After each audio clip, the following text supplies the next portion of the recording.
Shalom, my name is Nesher. I'm from Voice for Israel Ministries. And we just had a wonderful celebration of the Passover. We had a big Passover Seder. It's a big event, a big meal, and we go through the Passover. It was awesome. It was awesome. But I wanted to share with you because right now we are in this in-between time. It's called Chol HaMoed Pesach, the intermediate days of Passover. So we've got the first day, the first night, which is a holy day, and we have a holy meeting. And then we have the last day, which is going to be this coming Shabbat. Is going to be another holy day and holy meeting.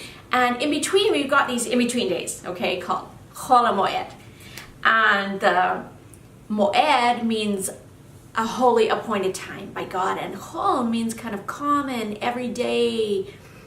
So it's kind of a combination of these. It's still a festival, but it's a day that people can still go to work and kind of do their thing. So in Leviticus 23, verse 5, it says, on the 14th day of the first month at twilight, it's the Lord's Passover. Okay, so this is Pesach. This is Pasach, when the angel of death passed over the Israelites because of the blood of the Lamb. So Passover is all about deliverance. They were delivered from Egypt. It's salvation. It's rescue. And it represents for us as followers of Yeshua our salvation, our deliverance, our rescue from the kingdom of darkness through the blood of the Lamb. We're saved through the blood of the Lamb. So kind of thinking, well, why didn't God just stop there? You know, we're going good. We're doing good. Why don't we just stop there? Why did God make it this week-long? You know, everything God does is purposeful. So why did God make it this week-long holiday? And the first day is a holy day, and the last day is a holy day. It says on the first day, you shall have a holy convocation. And then on the last day, also on the seventh day, another convocation. But in the middle, it says, and on the 15th day is the feast of unleavened bread to the Lord. 7 days is the feast of unleavened bread. So for this, I'm going to need a piece of matzah, a piece of unleavened bread. I want to show you something through the matzah, all right? So what's the deal with this? What is the deal with the difference between, now we kind of put Passover and the Feast of Unleavened Bread, we put it together and we just call it Passover. But there really is a difference, and there's a message in here. Okay, so the Feast of Unleavened Bread is called Chag HaMatzot, the Feast of the Matzot, or the Feast of Unleavened Bread. So we got salvation over here. Here's Passover, okay? And then we've got this week-long holiday, and then there's the last day. And this symbolizes something, okay? Passover symbolizes our salvation. It's our rescue. It's our deliverance. And then at the end is our destination, which is the promised land, right? We're all headed to the promised land. We've been saved. We've been saved by the blood of the Lamb. We're headed to the promised land, right? Just like the Israelites. But here's the thing, is there's this in-between time. There is the journey. There's the journey to the promised land. There's something so important here. It always bugs me a little bit that we have this big Passover Seder and we just end right there, because I think of course it's very important that we're saved by the blood of the Lamb, but there's something that is really, really important about the journey. It's about how to get out of the wilderness alive, okay? Because the wilderness is represented by this week-long, this Chag HaMatzot. So here's the matzah, all right? This is unleavened bread, right? Because they had to leave so fast that they didn't have time for the bread to rise. But it's also called the bread of affliction. So at the Passover Seder, we say, this is the bread of affliction that our forefathers ate when they were in the land of Egypt. So the bread of affliction, that word affliction can also mean humility or even poverty. So what does it mean by this bread of affliction? Well, one thing is it's a picture of the Messiah. How is the matzah a picture of the Messiah? First of all, you see that it's flat, right? There's no leaven in it, and the leaven or the yeast represents that which puffs up. It's that sin of pride. So Yeshua was totally without sin, without pride. He was humble. He was a man of humility. He was well acquainted with affliction and sorrow. And notice also, it's bruised, it's pierced, and it's striped. And it says in Isaiah 53:5, that chapter that they could very conveniently take out of all the readings in the synagogues because it's about the Messiah, it says that he was pierced for our transgressions. He was bruised for our iniquities.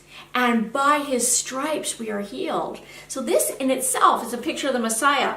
There's also something else about this, because the wilderness is a really important part of our journey. This is the Chag HaMatzot. This is the Feast of Unleavened Bread. God said there was a reason why he took us into the wilderness.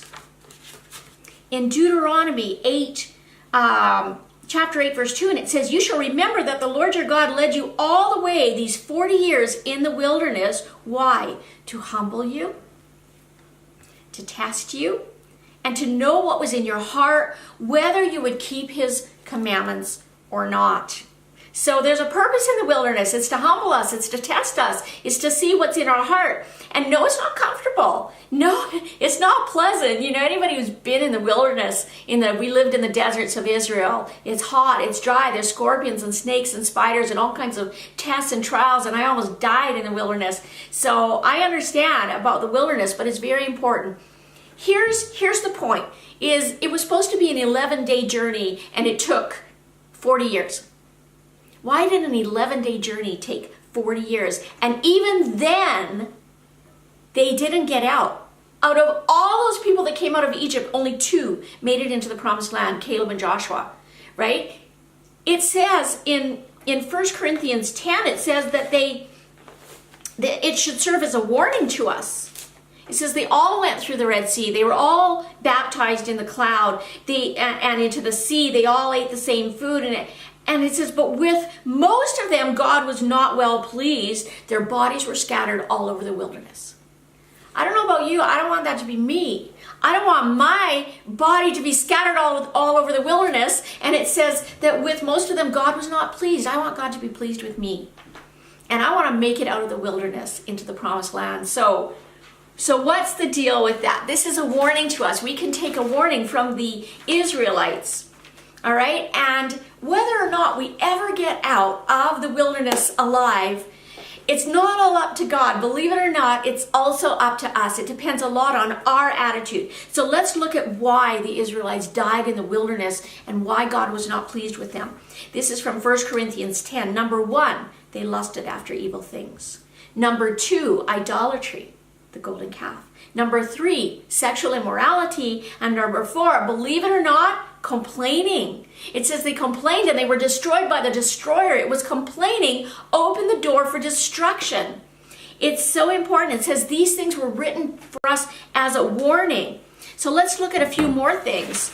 The bad example that we have from the Israelites in the wilderness after everything that God did for them. It says God did amazing miracles, and this is in Psalm 78. He split the Red Sea, got water out of the rock, the 10 plagues, signs, wonders, miracles. I mean, he did amazing things for them, and yet it was their response to the wilderness that kept them there and caused them to die in the wilderness and not to make it into the promised land. So what were these things that they did? All right, number 1, lust. Again, they were lusting after meat. They despised what God had provided. They despised the manna. We hate this manna. You know, they didn't want God's provision. They wanted their thing. And number 2, a big one, was doubt. They kept saying, can God provide? Can God provide? You know, and we do that too. Can God really heal? Can God do this or that? So it was doubt and unbelief. And it says in Hebrews chapter 3, beware an evil heart of unbelief. It was because of the unbelief that they couldn't make it into the promised land. Basically, they didn't have faith. You know, even Yeshua couldn't do any miracles in his hometown because the people didn't have faith. They said, man, this is the carpenter's son, right? Who does he think he is? Because of their unbelief, he couldn't even do any miracles with them. And it says they limited the Holy One of Israel. They didn't remember his power. This grieved the heart of God and made him furious. So the other thing they wanted to do is let's turn back to Egypt. Let's go back. Always wanted to turn back. You know, they had this slave mentality. They always assumed the worst. They had such a bad attitude. We're going to die. We're going to die here, instead of like, God's going to see us through. You know, they had a negative expectation. We can look at them with a judgmental kind of attitude, but what about us? We need to look at ourselves. Only 2 people made it, Joshua and Caleb. And it says about them, God says, my servants that have a different spirit. Do you know what? We have to be different than everybody else out there who's full of fear and doubt and unbelief and idolatry and lust and sexual immorality and complaining and kvetching all the time. We got to be different kind of people. If we're going to make it out of the wilderness and make it to fulfill our destiny and make it to the promised land, the only difference between Joshua and Caleb and all the rest of them is that they said, we can do it. We are well able with God's help. And what's that scripture that says, I can do all things through the Messiah who strengthens me? And we need to go in that kind of a spirit. They said, do not fear. Don't fear the giants. God will help us. We are well able. And that's faith. And that says, without faith, we cannot please God. So that is the big message of the matzah, that yes, we're going to be humbled. Yes, we are going to be tested in this journey through the wilderness. But if we want to make it out alive, we're going to have faith. When we face the giants, we have to have faith to say, my God is totally unlimited. He is totally powerful. My God can do it. I am not going to limit the Holy One of Israel. Yes, God can provide. Yes, God can heal. Yes, God can make a way where there is no way. So let's be people of faith and courage, that we will fulfill our destiny and go all the way with God.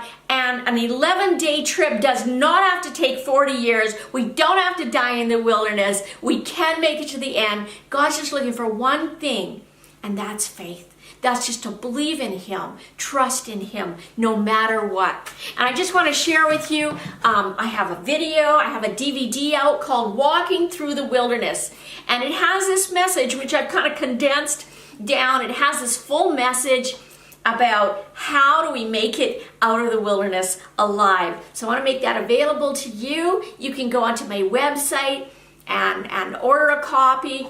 And the other resource I have for you is my Passover book, Messiah Revealed in the Passover. And it goes through the whole Passover message, all the deeper meanings from a Messianic Jewish Hebraic perspective. It'll help you to understand about Passover, first fruits, also the wilderness, and it has a guide to take you through how to do your own Passover Seder. So I hope those will be a blessing to you.